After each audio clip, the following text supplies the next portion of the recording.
can't use that. Because the doctor put a taboo on that. He said you'll finish up killing yourself in there. And I've got to have a nurse come in on Mondays, Wednesdays and Fridays to wash me. Well, to step into it, there's about a 12-inch or 14-inch step. You've got to step over it to get into the bath, and that's dangerous. Although I've got rails, but I can't put a chair in there because it's too small, and I've got to stand up and hang on to the rail.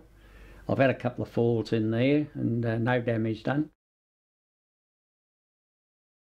I've contacted the Department of Veterans Affairs, and they sent an inspector out, and he said yes, no problem, and went back, and of course they come back and priced it, and two gentlemen, two tradesmen, and they gave it to one chap $4,500 to refurbish the whole of the bathroom.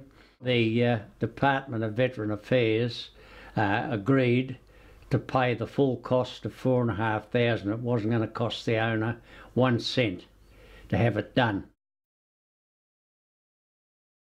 In the meantime, in the interim, he'd put in for a rent rise. So I said, well, I had to talk to the agent, and I said, well, look, I won't fight the rent rise if you'll get the okay to get the bathroom done.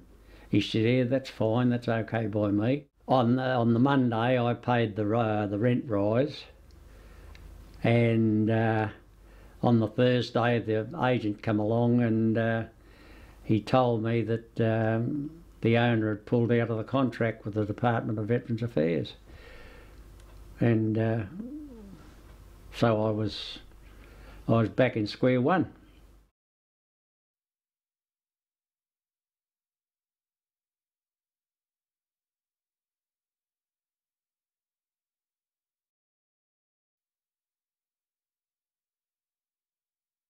I love it. I don't want to leave.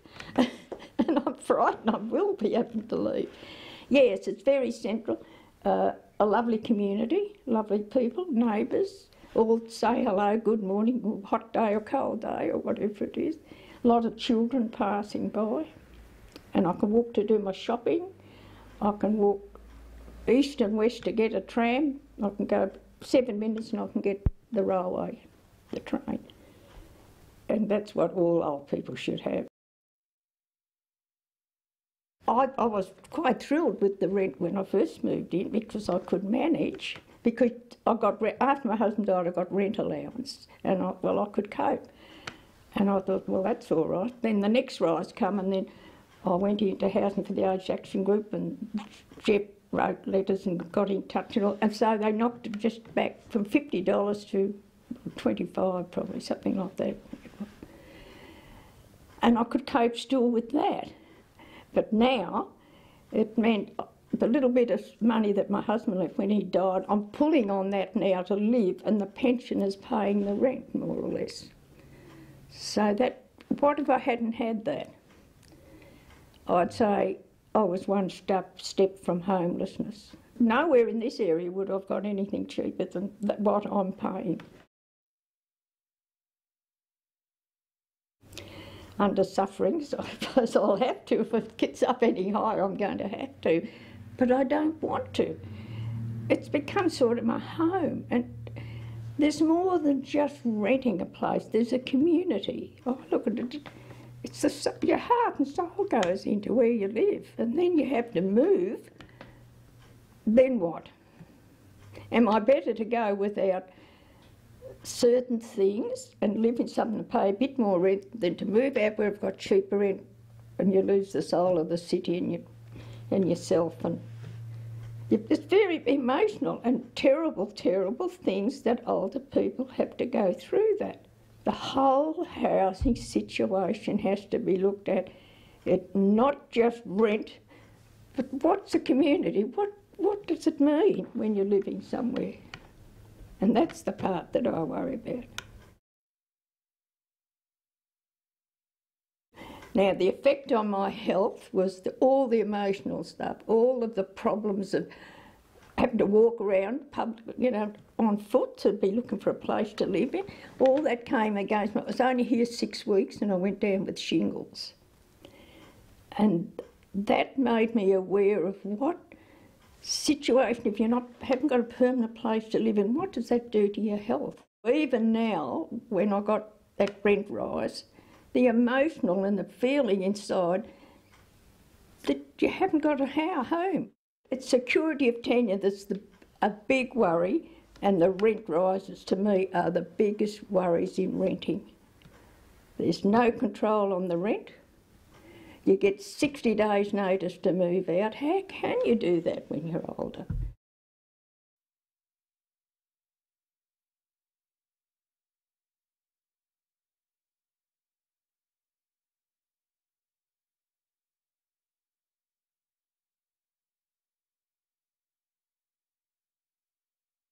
I've been living in this unit for about 16 years. Oh, I love it as it's so convenient for everything. I mean, you've got trams, 2 trams, you've got the rail trains, you've got Mooney Ponds, you've got Flemington, High Point, Footscray, shopping areas. So it's most convenient. Well, it's slowly going, falling to pieces around my ears, but I like the area and admire it. It's getting accommodation again, you know. Accommodation's not easy to find, and because I've got a bit of savings in that, well, the government look upon me as being wealthy, and I can't get government accommodation, so I've just, you know, got to live here. Well, the windows, because when it's a heavy storm, fortunately with the drought it hasn't been rain, but when there's heavy downpour of rain, the rain comes in through the windows, and I've got to keep a towel on the windowsill in a bucket, because if I'm out and it rains, the place will get, you know, flooded. And over the years, I mean, the money I've spent on buying sheets and towels and pillowcases and that, because when the rain does come in, it brings all the dirt with it. So therefore, you put a sheet there and you've got to throw it away. For 12 years, I've been asking, you know, remind about the window, about the walls, etc. And I ring up the agent, and they would say, yeah, we'll get back, and that was the end of it. So now I don't even bother. If it falls around my ears, well, it's tough luck. I mean, if the landlord isn't interested, really, I don't think I should worry too much. Wow. I think the dampness doesn't help. And then, as you say, in the bedroom, I can't put the bed against the window to give myself a bit of room. I've got to put the bed in the middle of the floor, because the window under the wall under the window, it's got all black, starting to go black with mould. And well, you get concerned about if you complain too much in case you're asked to leave, and what's going to happen then. I just close the curtains when I hear the water dripping and try and think of something better. And at night time, if I'm in bed and it rains, I just think, well, there's nothing to do about it. So if the place gets flooded, it gets flooded.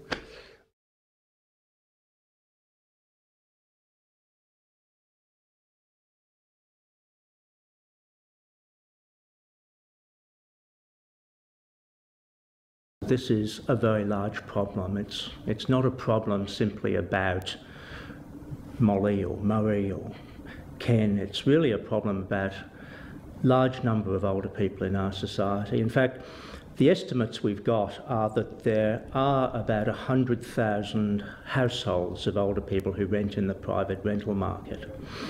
And the situations that we have in these little case studies of people are really quite typical, because people experience, it's not just one problem with their housing, but it's a multiplicity of problems.